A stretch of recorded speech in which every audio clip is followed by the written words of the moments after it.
Noticentro 1, CMI. El virus en Colombia. Vienen 2 meses críticos, anuncia el gobierno. Grave situación en Bogotá. Más de 1.000 muertos en la cuarentena. Hoy hubo 48 muertes y 2.600 contagios. Bogotá tendrá cuarentena estricta por localidades. Desde el lunes próximo hasta el 23 de agosto. Toda la ciudad en alerta naranja y la SUSI en alerta roja. Indisciplina popular, la mayor causa del contagio. Multitudes en las calles sin tapabocas. Mueren 2 médicos en Puerto Colombia, Barranquilla, por coronavirus. Muere por contagio el presidente de la Asamblea del Chocó. Esposa e hijo también positivos pero asintomáticos. El mundo supera los 12 millones de contagios. Más de 550.000 muertos. Llega a Bogotá marcha de defensores de derechos humanos desde Popayán. Redada por abusos sexuales a menores, 90 capturados. Nuevo caso de saqueo en vehículo accidentado entre Barranquilla y Cartagena. Gobierno mantiene sin alza a la gasolina. ACPM baja 117 pesos. Inauguran primera gran autopista de 4ª generación entre Girardot, Honda y Puerto Salgar. Buenas noches. Nuestros secretos de hoy. 1. Suenan palos para la presidencia de los bananeros. 2. Un fallo de la Corte Suprema sobre las pensiones dará mucho de qué hablar. 3. Se alista la subasta masiva de bienes incautados a narcos y comienzan las demandas, sin que haya aún subasta. Preparen las grabadoras. Les tengo 18 fotos absolutamente desconocidas. 1, 2, 3 y mi ñapa al 100. Con Claudia Palacios y Luisa Tobo. Buenas noches. Colombia entrará en una difícil etapa en las próximas semanas por la propagación acelerada del coronavirus. El ministro de Salud, Fernando Ruiz, aseguró que vienen meses complejos por el aumento de los contagios y la alta letalidad provocada por el COVID-19.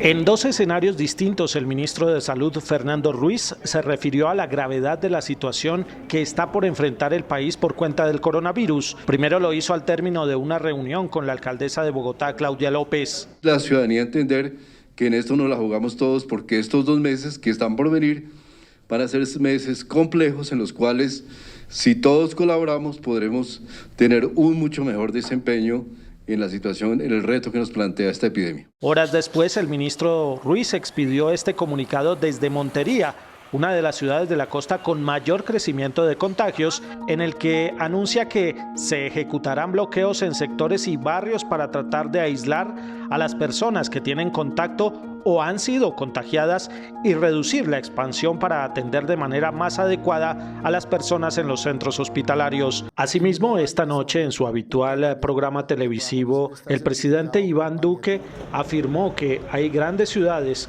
que van a enfrentar serios desafíos en los próximos días por cuenta de la pandemia del coronavirus. Aún en nuestro país, en varias ciudades, estaremos viendo desafíos importantes, pero lo tenemos que enfrentar con esas normas de autocuidado, lo tenemos que enfrentar en algunos lugares haciendo también cercos epidemiológicos puntuales, precisos, con mayores niveles de aislamiento donde esté más focalizado, pero tenemos un enfoque regional y focalizado dentro de las regiones para enfrentar esta situación. Además de Bogotá y Montería, el ministro de Salud tiene identificadas otras 7 ciudades que enfrentan situaciones de crisis, como son Leticia, Quibdó, Medellín, Barranquilla, Santa Marta, Cartagena y Cali.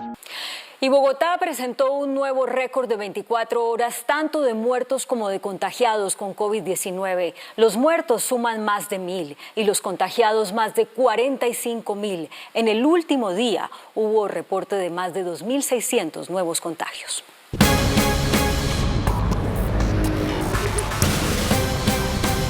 La capital del país se ha convertido en el epicentro del coronavirus en Colombia.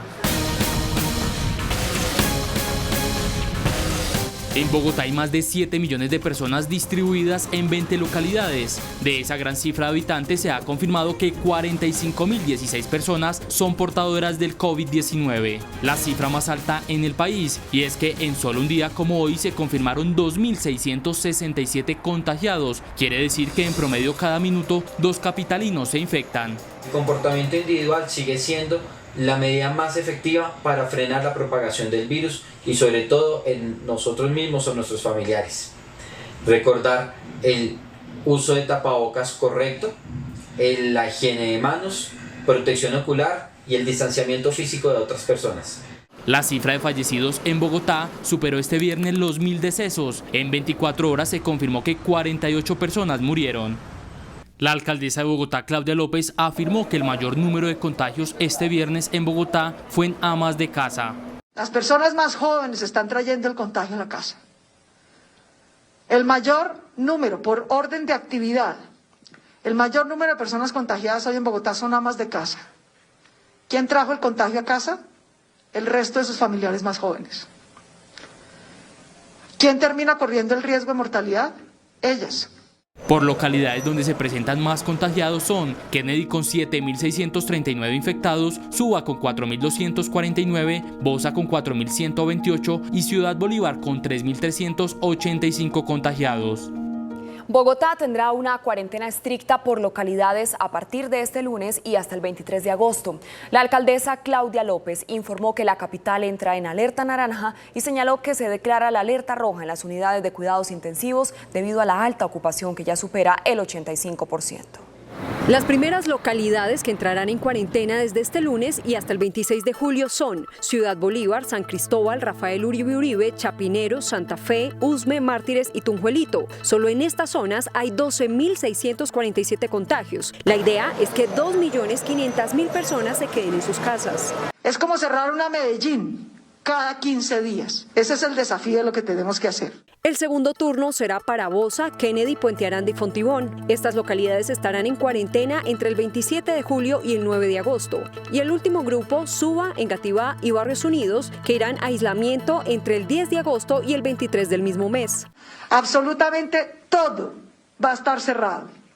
Vamos a suspender la autorización de todas las construcciones privadas que están funcionando en esas localidades, de la industria que haya, del comercio de bienes no indispensables. En estas zonas solo podrán operar actividades esenciales. Los ciudadanos podrán abastecerse entre las 5 de la mañana y las 7 de la noche. Después de las 8 de la noche nadie podrá estar en las calles. Se prohibirá además el expendio de bebidas alcohólicas. Se va a mantener el pico y cédula en toda la ciudad, todo el tiempo.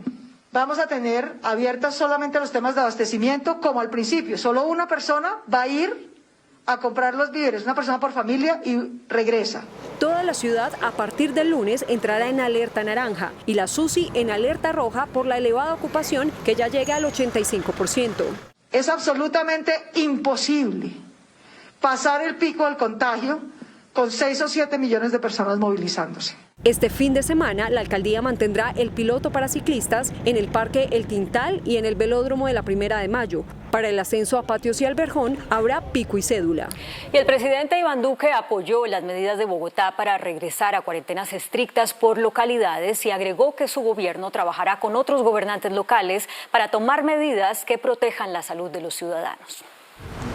El presidente Iván Duque, en su primera salida de Bogotá desde que comenzó la cuarentena nacional, inauguró hoy una vía de cuarta generación en el municipio tolimense de Honda y luego visitó Montería, donde entregó 30 ventiladores. Desde la capital de Córdoba, el mandatario nacional avaló los acuerdos del ministro de Salud con la alcaldía de Bogotá para trabajar en una cuarentena limitada en las localidades de la capital.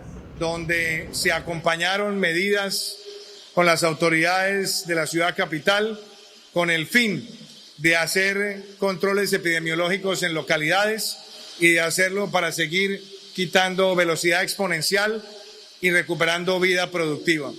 Estaremos con el equipo de expertos, epidemiólogos, infectólogos, ayudándole a todos los gobiernos locales de nuestro país. Duque orientó un puesto de mando unificado en Montería y acordó 6 medidas para ese departamento que incluyen un plan de choque de pruebas, la entrega de implementos de protección, el suministro de 170 ventiladores y la apertura controlada de la economía en Córdoba. Y nuevamente Colombia reporta las cifras más altas de muertes y contagios a causa del COVID-19. Más de 6.800 personas se infectaron y 211 murieron.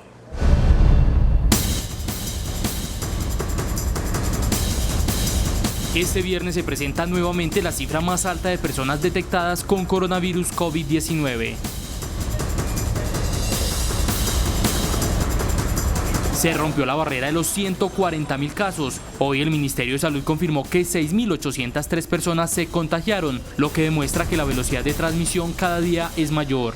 En Barranquilla se presentaron 772 nuevos casos, en Antioquia 630 y en el Valle 567. El virus en Colombia está mostrando una altísima contagiosidad. Las pruebas que estamos haciendo son insuficientes y por lo tanto las estadísticas que obtenemos diariamente son apenas un reflejo tenue de la realidad de la expansión de la pandemia en Colombia. Hoy se procesaron 23.225 pruebas en los laboratorios del país. Así está hoy la lista de detectados en el país. Por departamentos, Atlántico tiene la mayor cifra de contagiados con 31.887, Valle del Cauca con 13.956, Bolívar con 11.732, Antioquia con 8.455, Nariño con 4.418, Cundinamarca con 3.962 y Amazonas con 2.406. Con 24 muertos más que ayer, es decir, 211 decesos, Colombia llegó este viernes a la peor cifra de fallecidos. Todos los muertos mayores de 34 años de edad.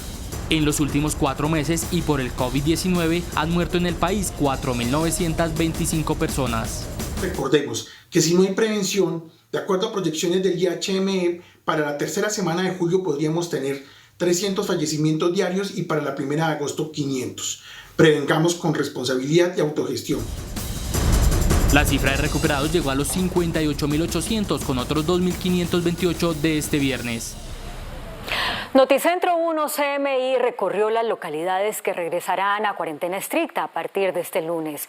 La indisciplina de los ciudadanos es evidente en estas 8 zonas de la capital de la República, que en total suman 12.600 contagios.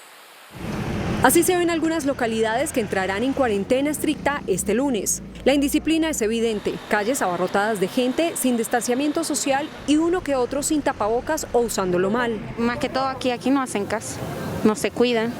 Aquí eso es mucha gente en la calle, después de las 6 aquí eso es algo terrible, sin tapabocas, sin nada de eso. Parte del desorden en las calles obedece a la necesidad. En localidades como Ciudad Bolívar, Mártires y Santa Fe, los ciudadanos que viven del día a día dicen no aguantar un nuevo encierro. Y pagan diario.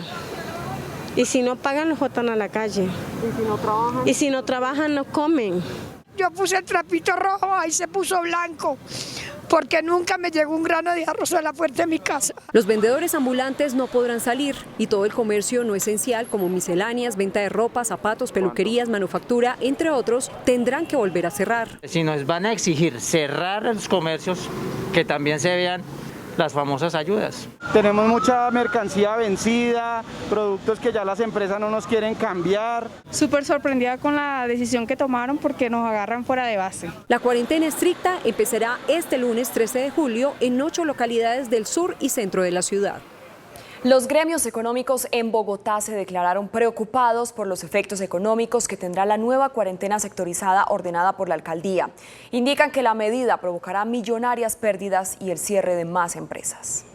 Los comerciantes ven con preocupación la cuarentena por localidades en Bogotá y advierten la quiebra de más empresas. Más empresas terminan cerrando en forma definitiva, por ende más personas se quedan sin trabajo, y es que no solamente se ve afectado el comercio del sector donde se está haciendo el cierre, sino también comercios ubicados en otros sectores de la ciudad. La Asociación de Pequeñas Industrias pide que de la mano de la restricción se otorguen ayudas económicas para los empresarios. Debe incluir una ampliación del subsidio a la nómina que permita acceder a muchas más MIPYMES, aparte del 7% que accedió en el mes de mayo. Por su parte, la Asociación de Restaurantes de Colombia rechazó el plan piloto a cielo abierto programado para el 20 de julio en 2 localidades de la ciudad. Es preferible esperar a que nos hagan agotar y quemar recursos que no tenemos para un piloto de un día que no va a arrojar resultados de ninguna índole. Las únicas localidades que no estarán en cuarentena estricta y donde el comercio, la industria y la construcción seguirá abierta son Teusaquillo, Usaquén, La Candelaria, Sumapaz y Antonio Nariño. Otros 2 médicos fallecieron en las últimas 24 horas en Colombia por cuenta del COVID-19, ambos en el Atlántico. Hoy en Atlántico murieron 59 personas por COVID-19, es decir, el departamento puso el 28% de los fallecidos por la enfermedad en las últimas 24 horas. 2 de ellos fueron los médicos Roberto Angulo Arévalo y Michael Ortega Pelufo, quienes trabajaban en el municipio de Puerto Colombia. Esta población en el área metropolitana de Barranquilla está de luto por estas nuevas víctimas del COVID-19. Desde Argentina, un hijo de Angulo Arévalo, también médico, lamentó la partida de su señor padre. Hoy, envuelto en este dolor que siento en mi alma por la pérdida de mi padre, un hombre ejemplar, generoso, amoroso, noble y lleno del amor de Dios, con un enorme carisma. Juvenal Rodríguez, tío del médico Michael Ortega, pidió que en la familia se haga el cerco epidemiológico para evitar más pérdidas en el hogar. Nosotros estamos por el cerco epidemiológico, por los familiares donde él visitaba, hacía la consulta. Con los 1.271 casos de contagio de hoy en el Atlántico, el departamento llegó a los 31.887 positivos de la enfermedad. Y en Antioquia se suspendieron todos los procedimientos médicos y cirugías que no sean vitales y que requieran la ocupación de unidades de cuidados intensivos. Servicios odontológicos, cirugías ambulatorias, procedimientos no urgentes y consulta externa de promoción y prevención se suspenden para evitar la mayor propagación del virus. Así lo determinó la Secretaría Seccional de Salud de Antioquia ante el aumento de casos de los últimos días. Para disminuir y evitar la contaminación cruzada por el SARS-CoV-2 en nuestros servicios de salud y asimismo optimizar la disponibilidad de las camas de unidad de cuidados intensivos adultos. Para este viernes la ocupación de camas UCI en Antioquia superó el 50%, lo que sigue generando preocupación en las autoridades ante la curva exponencial de confirmados con el virus. Después de una semana de luchar contra el COVID-19, falleció en Cali Harrison Mosquera, el presidente de la Asamblea Departamental del Chocó. Harrison Mosquera era presidente de la Asamblea del Chocó. Hace una semana tuvo que ser trasladado a una clínica de Cali, donde permanecía en una unidad de cuidado intensivo. No ganó la batalla contra el coronavirus. Esta persona de gran corazón, diputado, presidente de la Asamblea del Departamento del Chocó. El dirigente político del Partido Conservador era ingeniero de sistemas. Fue alcalde del Alto Baudó hasta 2018. Su esposa e hijo también tienen coronavirus y están asintomáticos. Chocuanos, ya estamos perdiendo a nuestros seres queridos. Estamos perdiendo a nuestros vecinos, a las personas con las que crecimos, a nuestros familiares. En el departamento del Chocó, la cifra de contagios supera los 2.000 reportes y más de 70 personas han muerto por el virus. La Fundación Santa Fe de Bogotá, una de las más importantes clínicas del país, informó que ya tiene en marcha todo un plan para atender la mayor demanda de servicios que se generen por el coronavirus. En momentos en que en Bogotá se disparan los contagios y muertes por COVID-19, en la clínica Fundación Santa Fe se ha expedido este comunicado en el que reporta cómo se ha venido preparando la institución para la atención de la pandemia. Entre las medidas adoptadas están la dotación de elementos de protección para el personal de salud, la disposición de 72 camas adicionales para adultos con problemas respiratorios, 100 camas en hospitalización general, ampliación del área de urgencias y una inversión superior a los 20.000 millones de pesos en esta pandemia. Adicionalmente, la Fundación Santa Fe ha creado plataformas digitales para ofrecer información oportuna y veraz sobre los aspectos que se deben conocer en torno al COVID-19. El senador liberal Horacio José Serpa reportó que tiene COVID-19 y que está guardando estricta cuarentena. A través de un mensaje en Twitter, el hijo del ex senador y exministro de Estado Horacio José Zerpa dijo que él y su familia, luego de tener síntomas de COVID, se hicieron las pruebas y que él resultó positivo, pero que está guardando la cuarentena siguiendo las recomendaciones médicas. Es el cuarto senador en comunicar que tiene el COVID. Mientras el INVIMA dice que el antiparasitario ivermectina solo debe ser utilizado en ensayos clínicos autorizados, el alcalde de Cali, Jorge Iván Ospina, insiste en su uso para la lucha contra el COVID-19.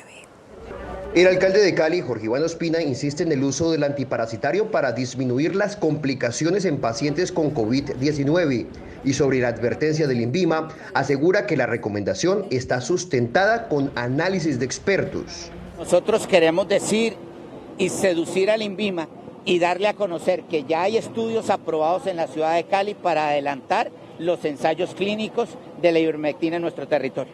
El Instituto Nacional de Vigilancia de Medicamentos señala que el registro de la ivermectina es diferente al de atender a pacientes con coronavirus. En Colombia, los registros sanitarios vigentes para ivermectina tienen indicado su uso como medicamento antiparasitario. El medicamento que, según las autoridades, evita la réplica del virus en el cuerpo humano, se agotó y su venta será regulada. Es un medicamento que solo será utilizado, se puede utilizar bajo fórmula médica. De acuerdo con el INVIMA, la medicina que será usada también en 8 municipios del Valle tiene contraindicaciones para mujeres en embarazo, lactantes, menores de 5 años y puede causar somnolencia, náuseas, entre otras complicaciones. Bueno, pues además del INVIMA, 2 universidades y 4 centros de estudios farmacológicos se pronunciaron sobre esta decisión de usar la ivermectina en pacientes con COVID-19. Advirtieron cuáles pueden ser los efectos.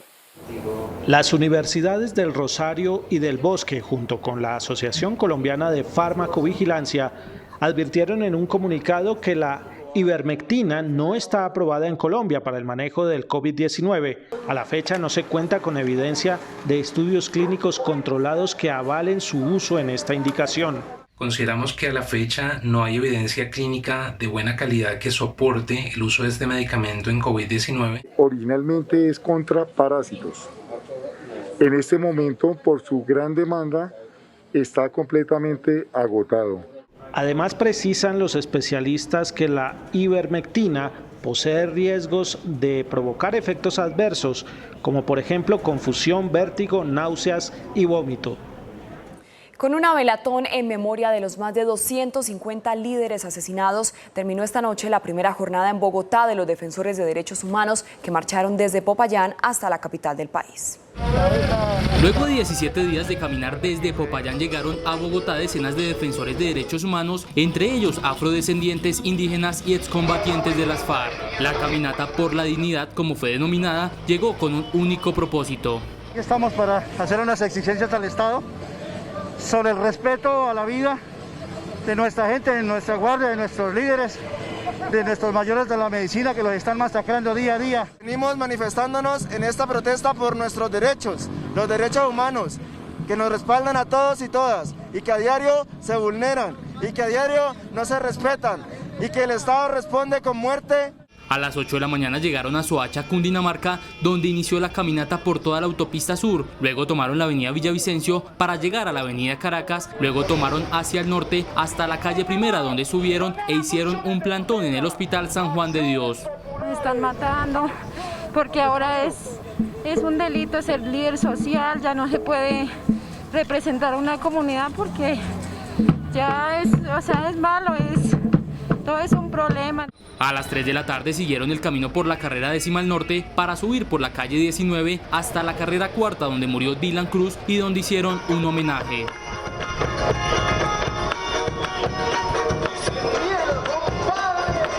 Luego se reunieron en la sede del Consejo Nacional Regional del Cauca con sede en Bogotá. El gobierno nacional ha hecho caso omiso. O sea, no encontramos ninguna respuesta frente a todo el genocidio que está ocurriendo en nuestros territorios y en consecuencia todos los ciudadanos estamos convocando a un levantamiento social, civil en Colombia, porque nos corresponde a nosotros defender nuestra democracia, defender nuestro Estado social de derecho. ¿Qué cosa fuera, corazón? ¿Qué cosa fuera? ¿Qué cosa fuera la masa sin cantar? A las 6 de la tarde, frente a la sede de Ecopetrol en la carrera séptima con calle 34, inició una velatón en memoria a los 252 líderes sociales asesinados durante este año. Volviendo a noticias relacionadas con el COVID-19, uno de los sectores más golpeados por el confinamiento debido a esta pandemia es el de los moteles y las residencias por horas. Empresarios de este sector aseguran que están perdiendo alrededor de 200.000 millones de pesos al mes y que ya tienen listos los protocolos de bioseguridad para reabrir. El gremio de los moteles y alquiler de habitación por horas es otro que está en cuidados intensivos. Sus pérdidas mensuales a nivel nacional ascienden a 217.000 millones de pesos. 93.000 empleos directos están a punto de desaparecer y 1.100 de los 3.200 establecimientos cerraron definitivamente. En Bogotá la situación es dramática. En Bogotá somos 502 establecimientos que en este momento estamos pasando por una situación muy compleja, dado que no nos han dado la oportunidad de abrir nuestros establecimientos comerciales. Los dueños de los establecimientos ya han implementado las medidas de bioseguridad en habitaciones y esperan que así la alcaldía de Bogotá les permita reabrir. Yo le pido muy encarecidamente a la señora alcaldesa que nos tenga en cuenta en este momento porque estamos en total quiebra, tenemos muchos empleados que están también sufriendo la misma situación que nosotros. Los agremiados denuncian que grandes hoteles como el DAN han habilitado el servicio de habitación por horas, amparados en los decretos gubernamentales. Con esta información vamos a hacer una breve pausa en Noticentro 1 CMI y al regresar esperen. Redada contra abusadores de menores de edad, 90 capturas. Autoridades frustran plan de fuga en cárcel de alta seguridad de Cómbita, Boyacá. En Bolívar saquean vehículo accidentado que iba cargado de pescado.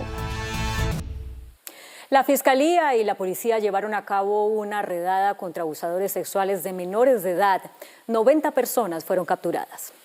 Entre las 90 personas detenidas hay un militar señalado de abusar de su hijastra en Antioquia y un pastor acusado de violación de menores en Nariño. Gracias a la cercanía con sus familias, tanto para el agente retirado de las fuerzas militares como para el líder religioso, pues ocupaban un lugar especial dentro de sus entornos y gracias a esta confianza es que se logra que se materialice este aberrante delito. Las personas detenidas responderán por delitos como acceso carnal violento, abuso sexual y hasta utilización de menores para actividades ilícitas. Las penas, por ejemplo, para lo que es los accesos carnales van de 16 a 30 años. Asimismo, la directora del Instituto Colombiano de Bienestar Familiar señaló que más del 38% de los menores que están en custodia de la entidad tienen relación con casos de violencia doméstica y sexual. Esto representa más de 16.000 niños y niñas y adolescentes bajo protección del instituto. De los 90 casos se estableció que en por lo menos 38 las víctimas menores de edad hacían parte del entorno familiar.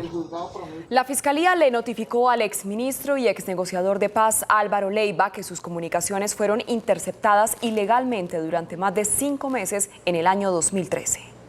La vicefiscal general Marta Mancera explicó que las interceptaciones ilegales de las que fue víctima el exministro Álvaro Leiva se ordenaron por parte de un investigador de la Dijín. Fue objeto de interceptación durante el periodo comprendido entre el 19 de febrero y el 11 de julio de 2013. Fuentes cercanas al caso explicaron que la orden de interceptación telefónica fue hecha pasar por los investigadores de la Dijín como parte de un caso de narcotráfico. Sin embargo, no había ningún indicio para vincular al exministro a este tipo de procesos. La interceptación fue hecha en 2013, por lo que el fiscal Néstor Humberto Martínez pidió investigar los hechos, dado que en un inicio fue señalado en este caso. El exministro fue interceptado ilegalmente por la Fiscalía entre el 19 de febrero y el 11 de julio de 2013. Época para la cual el fiscal general era el abogado Eduardo Montealegre. Confío en que la justicia dará con los responsables de este delito y con los autores del montaje del que fui víctima. Por su parte, el exfiscal Montealegre dijo que no tiene relación con los hechos y pidió que se priorice la investigación. La Corte Suprema de Justicia rebajó de 25 a 13 años de cárcel la condena impuesta por el Tribunal Superior de Bogotá contra los familiares y ex empleados de los extraditados hermanos Gilberto y Miguel Rodríguez Orejuela.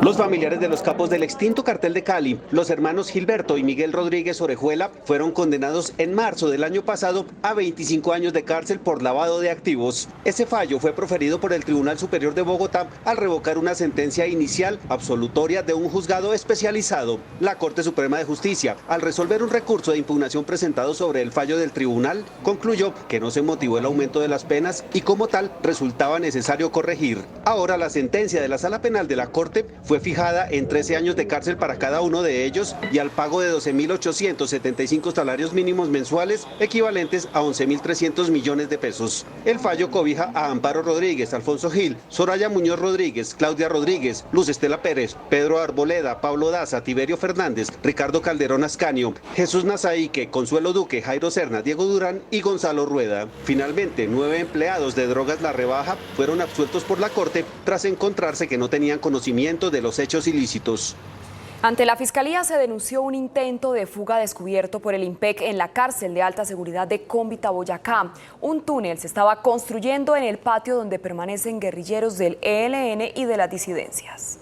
El intento de fuga fue descubierto por la Guardia del IMPEC en la cárcel de alta seguridad de Cómbita mediante labores de inteligencia. Tras un análisis y perfilamiento de los internos del patio 1, donde permanecen guerrilleros del ELN e integrantes de grupos como las Águilas Negras, se realizó un operativo en el que se descubrió este túnel en construcción que salía desde el piso de una de las celdas. En el operativo ejecutado por el IMPEC fue encontrado un túnel diseñado desde una celda en la que habitan 2 personas privadas de la libertad y que a su vez colinda con la zona perimetral.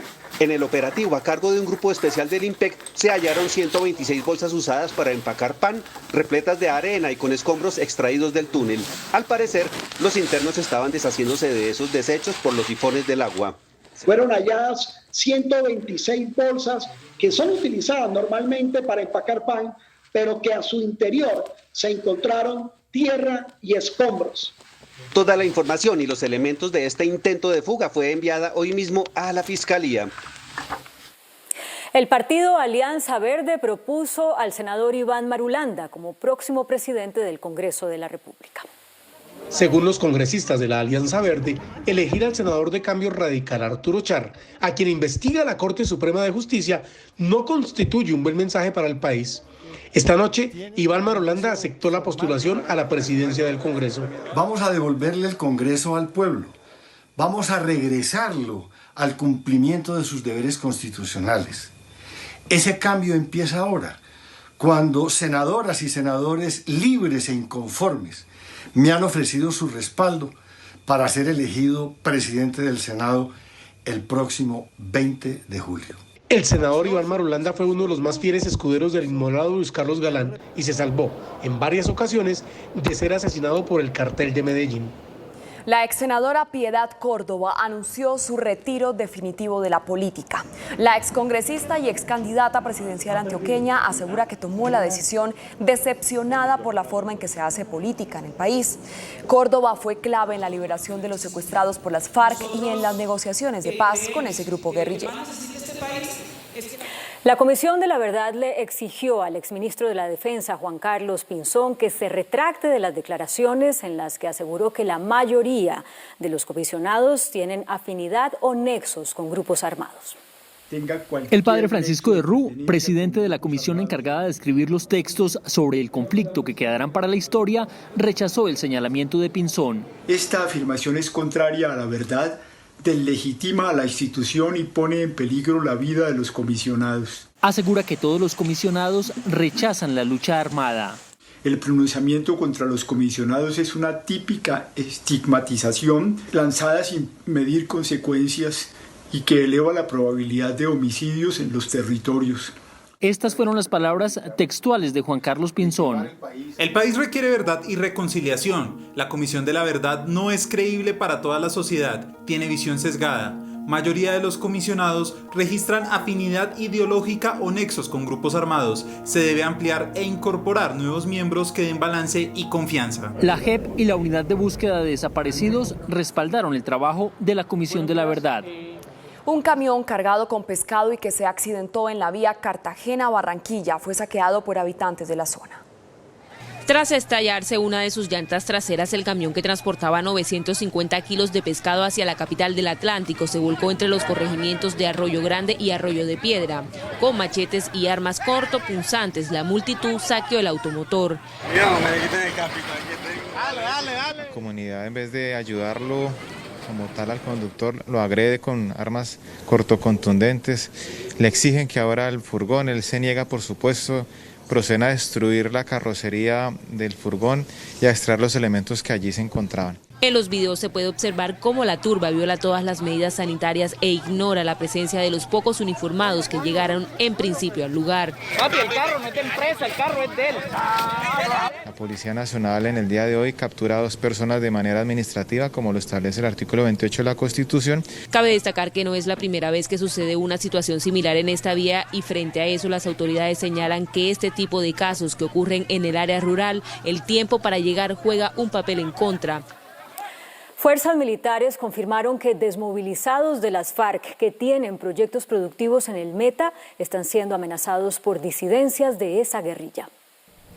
Reinsertados de las FARC que buscan nuevas alternativas legales cerca de los límites de Meta y Guaviare están bajo amenazas de disidentes armados, según confirma la fuerza pública. Pretenden salir de la ilegalidad en procesos de círculos virtuosos de producción autosostenible, amigable con el medio ambiente, en el marco de la Constitución y la ley, y encuentran en el camino a estos narcoterroristas criminales que simplemente imponen amenazas, constriñen o que les privan de la vida. La erradicación de coca hizo que los disidentes volvieran a sembrar minas antipersona para defender los cultivos. Hoy un campesino fue víctima de estos explosivos en Vistahermosa, Meta.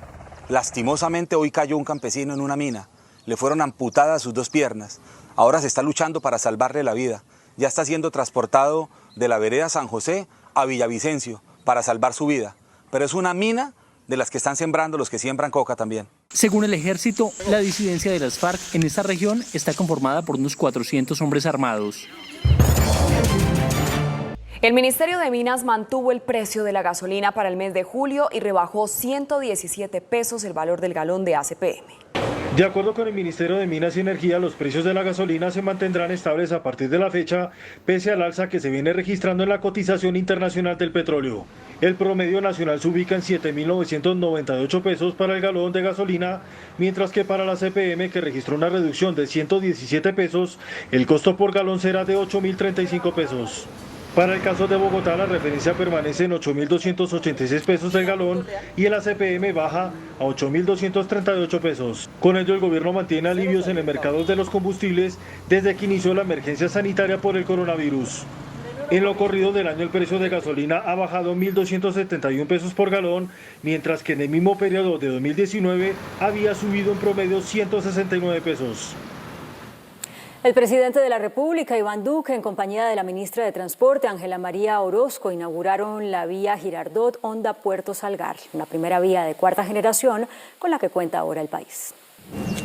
Después de 12 años de su adjudicación, este viernes se inauguró la autopista Girardot-Honda-Puerto Salgar, una de las obras más importantes del país por su conexión con la Ruta del Sol 2 y otras vías del occidente del país. El proyecto, primero que se entrega del paquete de la 4ª generación 4G, tuvo una inversión de 1.95 billones de pesos con un recorrido de 190 kilómetros con una calzada sencilla de 15.1 kilómetros y el mejoramiento de 168 kilómetros. Con este proyecto, los viajeros se van a ahorrar un trayecto de 5 horas, va a pasar a ser de 2 horas, un ahorro de 3 horas. El proyecto tiene 49 puentes, una doble calzada de 3.6 kilómetros, 3 interconexiones y 3 peajes.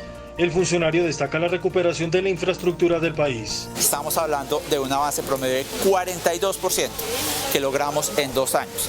¿Eso qué ha implicado? Que la economía se mueva sustancialmente en el primer trimestre de este año. El presidente Iván Duque señaló que este es el primer paso de las obras que se entregarán bajo su gobierno. Cuando se quiere, se puede. Cuando se pone energía de país, se puede. Y seguiremos entregando las obras de infraestructura que Colombia necesita.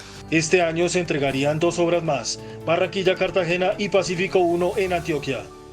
La viceministra de Minas, Carolina Rojas, reportó una disminución en la producción de carbón de 34% en el primer trimestre del año. Sin embargo, reveló un aumento en la producción de oro. De acuerdo con los datos de la Agencia Nacional de Minería, la producción en el primer trimestre del año fue de 19.5 millones de toneladas, lo que representa una reducción del 34%. Los precios se han venido recuperando paulatinamente. El carbón, por su parte, ha venido recuperando algo de la caída de precios que ha tenido desde marzo, ubicándose en $38 la tonelada, pero obviamente es un mineral que seguimos monitoreando por su importancia para la minería en Colombia. Por lo tanto, la producción de oro, que viene creciendo por encima del 7%, compensa la pérdida de los minerales como el carbón. Desde el gobierno se busca agilizar el licenciamiento para reactivar el sector. El representante a la Cámara por el Centro Democrático, Cristian Garcés, le pidió al gobierno un plan de protección para el sector textil, pues dijo que hay cerca de 500.000 de empleos en riesgo. El Centro Democrático, a través del representante Cristian Garcés, le pidió al gobierno una mayor protección al sector textil del país, que en medio de la pandemia ha perdido 500.000 empleos, 65% de ellos mujeres cabeza de familia. El gobierno nacional y el Congreso proteja la producción nacional para que nosotros podamos apalancar no solamente la producción en Colombia, sino exportar nuestro producto a todos los rincones del mundo. La confección de tapabocas, trajes y elementos de bioseguridad se debe priorizar por la industria nacional e incentivar con créditos su producción, asegura el partido de gobierno. Tenemos nuestro talento humano colombiano, tenemos la capacidad de adquirir la tecnología necesaria y nuestro sector de confecciones ha demostrado que es competitivo a nivel nacional e internacional. El gobierno solo ha expedido el decreto que impide la exportación de algunos elementos de bioseguridad. El superintendente de transporte, Camilo Pavón, abrió investigación a varias empresas de transporte por un posible fraude a propietarios de buses intermunicipales. De acuerdo con el ente de control, el caso radica en que los dueños de los buses entregan unos recursos de sus ingresos a un fondo de reposición, el cual garantiza un ingreso mínimo para su operación durante la pandemia. De acuerdo con el decreto legislativo 575, deben devolver hasta el 85% de los aportes que los propietarios han hecho a propósito de las condiciones de subsistencia mínima durante la pandemia. Las empresas se someten a sanciones administrativas y legales. Surtido el debido proceso y de encontrarse responsables, estas empresas podrían ser sancionadas con multas de hasta 700 salarios mínimos legales mensuales vigentes por cada uno de los cargos formulados. Las investigadas son Cooperativas de Transportadores del Sur del Tolima, Transportadores del Medio Magdalena, Empresa Corta Distancia Limitada, Taxis Furatena, Flota San Vicente, Cooperativa de Transportes Velotax y Expresos de Transporte Colectivo del Oriente. La vicepresidenta Marta Lucía Ramírez, el ministro de Agricultura Rodolfo Sea y el presidente de la Sociedad de Agricultores Jorge Enrique Bedoya lanzaron una estrategia de apoyo para las mujeres del campo y apoyar cerca de 500.000 de emprendimientos. Tras una reunión virtual de la vicepresidenta Marta Lucía Ramírez, el ministro de Agricultura Rodolfo Sea y el presidente de la SAC Jorge Enrique Bedoya, se determinó incentivar los programas liderados por la mujer campesina. En principio serán 48.000 millones de pesos que beneficiarán a 45 organizaciones de mujeres en todo el país. En donde les podamos garantizar nosotros la financiación, la asistencia técnica, el acompañamiento gremial. El gobierno espera que 267.000 mujeres se beneficien este año y lograr que al final de su periodo se hayan beneficiado 1 millón de mujeres empresarias. Impulsar mujeres empresarias que de verdad sean sostenibles, escalables, rentables, que tengan todo el apoyo institucional. La alianza incluye proyectos pecuarios, avícolas e industriales, entre otros. Graves retrasos en la construcción de 28 colegios y de un hospital en el Cauca, denunció el Contralor General de la República, Felipe Córdoba, durante una visita sorpresa a ese departamento. Durante una sorpresiva visita a las obras en Popayán, el Contralor General denunció que hay 28 colegios sin terminar, en algunos casos desde hace 3 años. Porque esto no es jugando, ¿sí? Esto nos toca hacerle con todo el cariño porque es para la gente y estos son recursos públicos. La Contraloría General está muy atenta de qué es lo que están haciendo ustedes y cómo van a avanzar. El Contralor además encontró graves retrasos de más de 2 años en la construcción del Hospital Francisco de Paula Santander en Santander de Quilichao. Vemos que esta obra debía estar lista para el primer semestre del año 2019 antes de la pandemia ya venían incumpliendo. Por eso hoy estamos aquí mirando bien los cronogramas y que los contratistas no vayan a seguir incumpliendo, que podamos ver esto pronto. En todos estos proyectos para Cauca, según el ente de control, están en juego más de 141.000 millones de pesos. El índice de capitalización de la bolsa, que mide el comportamiento de las 20 principales acciones, cerró al alza. El índice de capitalización de la Bolsa de Valores de Colombia subió 0,41% a 1.147 puntos. La acción de la empresa de telecomunicaciones de Bogotá fue la que más subió, con una valorización de 2,34% a 219 pesos. La acción preferencial del Banco Avevillas fue la que más cayó, con una pérdida de 21,74% a 4.500 pesos. La acción más negociada de la jornada fue la de Ecopetrol, al movilizar más de 18.000 millones de pesos. Y el dólar cerró a la baja. Indicadores económicos en Noticentro 1 CMI. La tasa representativa del mercado que regirá hasta el próximo lunes será de 3.615 pesos con 75 centavos. Los profesionales del cambio compran la divisa en promedio entre 1.330 pesos y la venden entre 1.400 pesos. Un euro cuesta 4.079 pesos con 50 centavos. La libra de café en Nueva York se cotizó a 96,15 centavos de dólar. El azúcar se transó en 11,76 centavos de dólar la libra. El barril de petróleo WTI se cotizó en $40 con 56 centavos. La referencia Brent para Colombia se cotizó en $43 con 27 centavos. Una acción de Ecopetrol cuesta 2.080 pesos. Hacemos una breve pausa en Noticentro 1 CMI y al regresar espere la información internacional. El mundo supera los 12 millones de contagios por COVID-19 y ya se registran más de 550.000 muertes. Epidemiólogo de la Casa Blanca recomienda pausar la reapertura del país. Farmacéutica alemana afirma que su vacuna contra COVID-19 estará lista este año, pero advierte que lograr inmunidad global podría tomar una década. Los contagios por COVID-19 en el mundo ya superaron los 12 millones. Estados Unidos y Brasil son los países más afectados. En tan solo 24 horas se registró un nuevo récord mundial de contagios con 227.000, la cifra que elevó el balance global a más de 12,3 millones de infectados. Por su parte, los decesos ya sobrepasaron los 557.000. Today, the world recorded 12 million cases. In the last 6 weeks, cases have more than doubled. La nación más afectada de los 210 países donde se ha confirmado la presencia de la pandemia es Estados Unidos. Ya son 3,15 millones de contagios y 134.000 decesos. En el continente americano y el mundo, Brasil ocupa el segundo puesto de contagios y fatalidad. El país suramericano contabiliza 1,7 millones de enfermos y 69.200 muertes. Pese a esta cifra, la OMS afirmó que existen muchos ejemplos de todo el mundo que han demostrado que incluso si el brote es muy intenso, aún puede volver a estar bajo control. La reapertura de las economías de los diferentes estados de Estados Unidos debería pausarse. Así lo advirtió el epidemiólogo de la Casa Blanca, Anthony Fauci, tras llamar la atención por el aumento de contagios en todo el país. Tras varias semanas de descenso sostenido en los casos y las muertes por COVID-19 en Estados Unidos, los contagios empezaron a subir y alcanzaron nuevos récords de hasta 65.000 casos por día, por lo que el epidemiólogo de la Casa Blanca, Anthony Fauci, recomendó a los estados más golpeados por el coronavirus en Estados Unidos pausar sus reaperturas. Lo que me preocupa es la pendiente de la curva. Todavía parece que es exponencial. Creo que debemos darnos cuenta de que algunos estados se adelantaron a sí mismos, otros lo hicieron correctamente, pero la ciudadanía no escuchó las directrices y decidieron que se iban a quedar en los bares y congregarse en multitudes y celebraciones. Fauci dijo que tiene esperanza de que no se tenga que recurrir a cierres, pero advirtió que las autoridades estatales deben tomar medidas para evitar que los contagios sigan aumentando.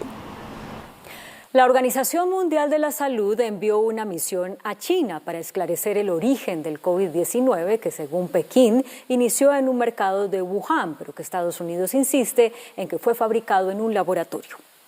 Un equipo de avanzada será enviado a China por la OMS para que investigue cómo se originó el COVID-19, que habría surgido en un mercado de especies de Wuhan a finales del año pasado, donde el virus pasó de los animales a los humanos. Two WHO experts are currently en route to China to meet with fellow scientists. La investigación se da en medio de las acusaciones de Estados Unidos, que asegura que el virus salió de un laboratorio, y la publicación de varios estudios de aguas residuales en diferentes países que concluyen que el patógeno ya estaba en el mundo mucho antes del inicio de la pandemia en China. Nación que anunció la suspensión de importaciones de camarón del Ecuador tras detectar la presencia de coronavirus en los empaques de los productos congelados. El gigante asiático ya ha detenido la importación de varios productos europeos por su relación con el brote de COVID-19 en Pekín.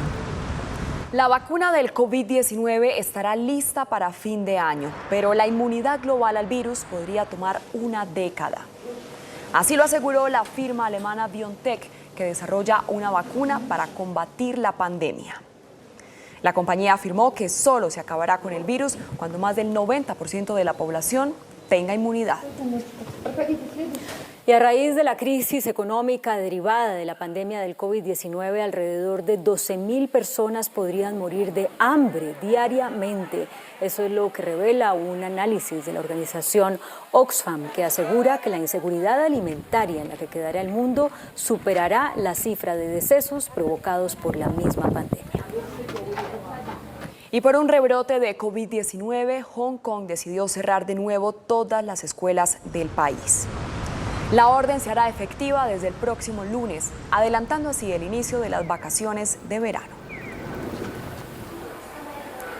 Y el presidente de Estados Unidos, Donald Trump, volvió a tensionar las relaciones con China al asegurar que están seriamente dañadas, y añadió que no piensa hacer una segunda fase del acuerdo comercial con Pekín. Asegurando que China hubiera podido detener la plaga del coronavirus, el presidente Donald Trump volvió a arremeter contra el gigante asiático al advertir que las relaciones entre Washington y Pekín están seriamente dañadas.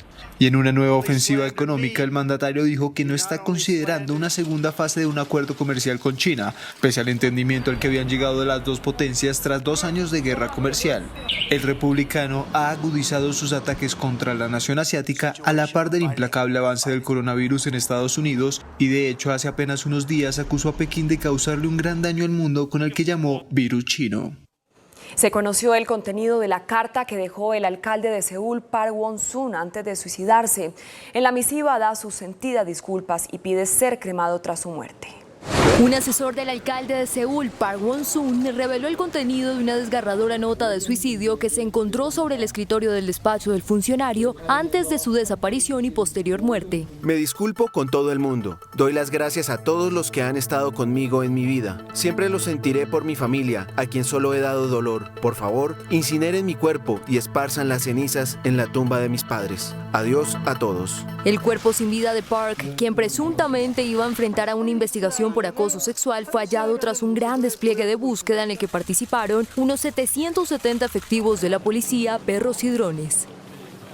Y gran polémica ha generado la decisión de un tribunal de Turquía para que una de las estructuras más famosas de Estambul, que además ha sido declarada Patrimonio Cultural de la Humanidad, vuelva a convertirse en mezquita. La Basílica de Santa Sofía, que fue construida como catedral cristiana en el año 537, en 1934 se convirtió en un museo mediante un decreto presidencial que luego fue anulado por el presidente Recep Tayyip Erdogan, quien insiste en convertir el lugar en un templo de culto islamista.